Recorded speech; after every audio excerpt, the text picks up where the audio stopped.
السلام علیکم ناظرین، آداب۔ اردو اور ہندی زبان و ادب میں تمام ناظرین کا تہہ دل سے خیر مقدم ہے، سواگت ہے۔ ناظرین، آج آپ کی خدمت میں ایک بہت ہی اہم پیشکش کے ساتھ حاضر ہوئے ہیں۔ آج آپ کی خدمت میں فورٹ ولیم کالج کے تعلق سے بہت ہی اہم میٹیریل کو پیش کیا جا رہا ہے۔ یہ میٹیریل یا مواد اردو کے مقابلہ جاتی امتحانات کمپٹیٹیو ایگزامز کے لیے بہت ہی اہم اور امپورٹنٹ ہیں۔ اس میٹیریلز کو اردو کی مستند اور کتابوں کی مدد سے تیار کیا گیا ہے۔ امید ہے کہ ہماری یہ پیشکش آپ کے لیے بہت مفید ثابت ہوگی اور آپ کو بہت پسند آئے گی۔ شکریہ۔ آئیے شروع کرتے ہیں آج کی اس پیشکش کو۔ اس میں کل 77 ون لائنر کوشچن آنسر ہیں۔ پہلا سوال اور اس کا جواب اس میں شامل ہے۔ فورٹ ولیم کالج کا قیام 10 جولائی 1800 میں ہوا تھا، لیکن ٹیپو سلطان کی شکست کی تاریخ کو یادگار بنانے کے لیے 4 مئی 1800 کو مانا گیا۔ 2. فورٹ ولیم کالج انگریز گورنر جنرل لارڈ ویلیزلی کے دور میں قائم ہوا۔ 3. لارڈ ویلیزلی چاہتا تھا کہ انگریزوں کے ہاتھوں شیر میسور ٹیپو سلطان کی شکست اور موت کی پہلی سالگرہ کے طور پر اس کالج کے قیام کو یادگار بنایا جائے۔ لارڈ ویلیزلی فورٹ ولیم کالج کو آکسفورڈ آف دی ایسٹ کے طور پر ترقی دینا چاہتا تھا۔ 5. فورٹ ولیم کالج ہگلی ندی کے کنارے پر ولیم نام کے قلعہ میں قائم ہوا، اس لیے اس کا نام فورٹ ولیم کالج پڑا۔ 6. فورٹ ولیم کالج کی تعمیر 1757 سے 1773 کے درمیان ہوئی۔ 7. یہ قلعہ ولیم سوم کے نام پر رکھا گیا تھا، جسے 1700 میں مغل حکمران کی اجازت سے تعمیر کیا گیا۔ 8. فورٹ ولیم کالج کے قیام کے لیے کلکتہ کی رائٹرز بلڈنگ دی گئی تھی، جو اب مغربی بنگال حکومت کا سیکریٹریٹ ہے۔ 9. فورٹ ولیم کالج کا قیام کلکتہ میں ہوا تھا۔ 10. فورٹ ولیم کالج ایک رہائشی کالج تھا۔ 11. کالج کا پہلا سیشن 6 فروری 1801 کو شروع ہوا۔ 12. اس کالج کا قیام ہندوستان آنے والے نوجوان انگریزی ملازمین کو ہندوستانی زبان و ادب اور مشرقی علوم و فنون سے روشناس اور آراستہ و پیراستہ کرنے کے لیے کیا گیا تھا۔ 13. فورٹ ولیم کالج میں آنے والے انگریز طلباء بالعموم 20 سال یا اس سے کم عمر کے ہوتے تھے۔ 14. ایسٹ انڈیا کمپنی کے لندن میں موجود board of director Fort William College کے قیام کے حق میں نہیں تھے، کیونکہ ان کے خیال میں اس کام کے لیے انگلینڈ میں تعلیمی نظام موجود تھا۔ 15. اس کالج نے ہندوستانی زبان و ادب، بالخصوص اردو زبان و ادب کا رخ موڑ دیا۔ 16. فورٹ ولیم کالج شمالی ہند کا وہ پہلا تعلیمی ادارہ ہے جہاں اجتماعی حیثیت سے ایک واضح مقصد اور منظم ضابطہ کے تحت ایسا کام ہوا جس سے اردو زبان و ادب کی بڑی خدمت ہوئی۔ 17. فورٹ ولیم کالج کی بدولت اردو میں تصنیف و تالیف کے ساتھ ساتھ ترجمے کی بھی اہمیت واضح ہوئی۔ 18.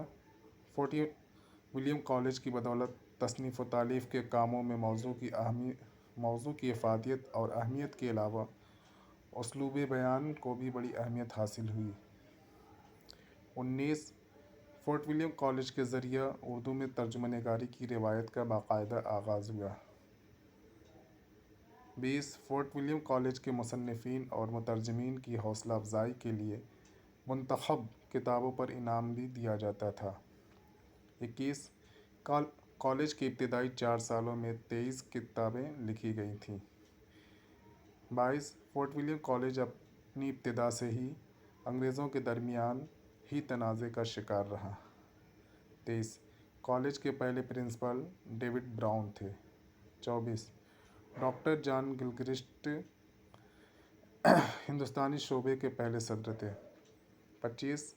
گلکرسٹ کی پیدائش ایڈنبرا اسکاٹ لینڈ میں 1759 میں ہوئی۔ 26 جان گلکرسٹ ایسٹ انڈیا کمپنی کے ایک سرجن یا معالج کے طور پر انڈیا 1783 میں آئے تھے۔ 27 ہندوستان آ کر گلکرسٹ نے اردو یعنی ہندوستانی زبان سیکھی۔ 28 گلکرسٹ کی پہلی تعیناتی ممبئی میں ہوئی تھی، کئی جگہ تبادلے کے بعد وہ کلکتہ آئے تھے۔ 29 گلکرسٹ نے ہی پہلی دفعہ اردو کو ہندوستانی نام دیا تھا۔ 30 گلکرسٹ فورٹ ولیم کالج سے 4 سال وابستہ رہے اور پھر 1804 میں وظیفہ یاب ہو کر انگلستان واپس چلے گئے۔ 31 گلکرسٹ کی اردو تصانیف میں ہندوستانی لغت اور ہندوستانی قواعد اہم ہیں۔ 32 انگلستان میں گلکرسٹ اورینٹل انسٹی ٹیوٹ میں اردو کے پروفیسر مقرر ہوئے۔ 33 گلکرسٹ کو ایڈنبرگ رائل سوسائٹی فیلوشپ کے اعزاز سے نوازا گیا تھا۔ 34 گلکرسٹ کا انتقال 9 جنوری 1841 کو پیرس میں ہوا۔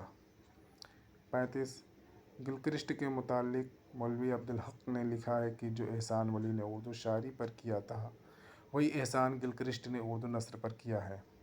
36 اس کالج میں اردو اور ہندی کے علاوہ عربی، فارسی، سنسکرت، بنگلہ اور تمل وغیرہ زبان کی بھی تعلیم دی جاتی تھی۔ 37 فورٹ ولیم کالج میں کوئی بھی پروفیسر ہندوستانی نہیں تھا۔ 38 فورٹ ولیم سے مختلف مضامین کی 100 سے زائد کتابیں شائع ہوئیں۔ 39 فورٹ ولیم کالج میں دیگر زبانوں کی کتابوں کا اردو میں ترجمہ بڑے پیمانے پر ہوا۔ 40 اردو میں جدید نثر کی بنیاد فورٹ ولیم کالج سے ہی پڑی۔ 41 ہندوستانی شعبہ کے لیے اس وقت کے 14 نامور اردو اور ہندی کے ادیبوں کو خدمات پر مامور کیا گیا تھا۔ 42 میر بہادر علی حسینی اعلیٰ منشی کے عہدے پر فائز تھے۔ 43 کالج کے مصنفین میں سب سے زیادہ شہرت اور مقبولیت میر امن کو باغ و بہار کے سبب حاصل ہوئی۔ 44 میر امن کا اصل نام میر امان تھا۔ 45 باغ و بہار فارسی قصہ چہار درویش کا اردو ترجمہ ہے جسے میر امن نے بول چال کی زبان میں کیا تھا۔ 46 میر امن نے یہ ترجمہ گلکرسٹ کی فرمائش پر کیا تھا۔ 47 باغ و بہار کا اردو ترجمہ میر امن سے قبل نو طرز مرصع کے نام سے میر عطا حسین تحسین نے کیا تھا۔ 48 میر امن نے گنج خوبی کے نام سے اخلاق محسنی کا ترجمہ اردو میں کیا تھا۔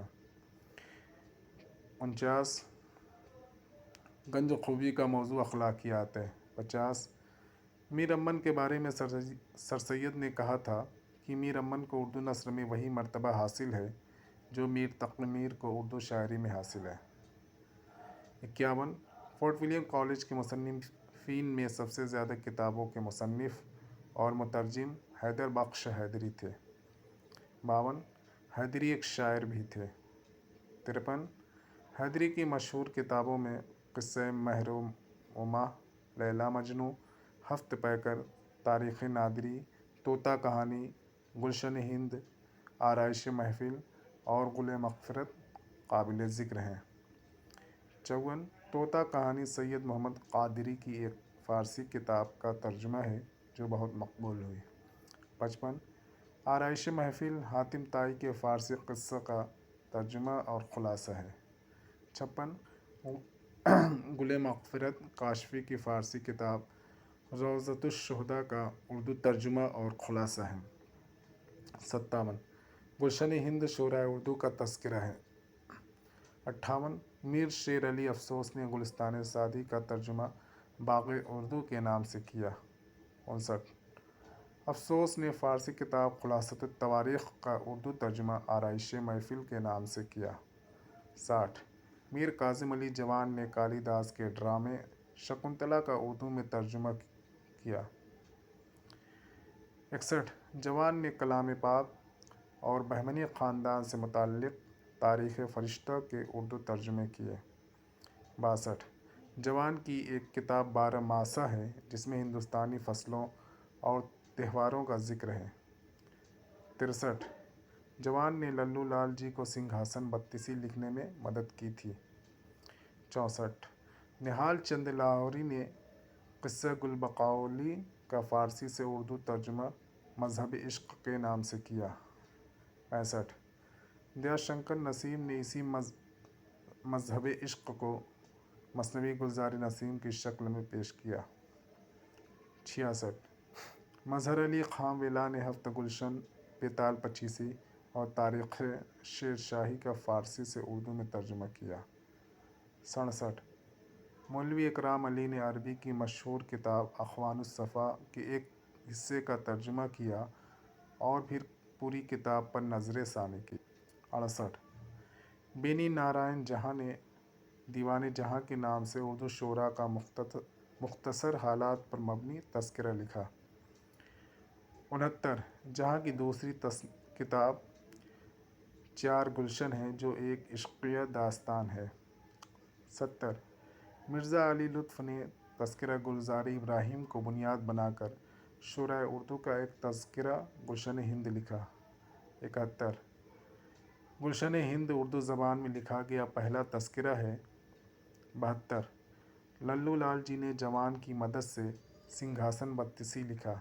اس کے علاوہ پریم ساگر اور راجنیتی وغیرہ بھی لکھا۔ 73 مولوی امانت اللہ شیدا نے اخلاق جلالی کا ترجمہ جامع الاخلاق کے نام سے کیا۔ 74 مرزا محمد فطرت نے ولیم ہنٹر کے تعاون سے انجیل کا اردو میں ترجمہ کیا۔ 75 مرزا جان تپش نے ایک فارسی قصہ کو مثنوی بہار دانش کے نام سے اردو میں پیش کیا۔ 76 خلیل خان اشک نے داستان امیر حمزہ کو فارسی سے اردو میں ترجمہ کیا۔ 77 جنوری 1854 میں گورنر جنرل لارڈ ڈلہوزی کے حکم پر یہ کالج بند ہو گیا۔ شکریہ۔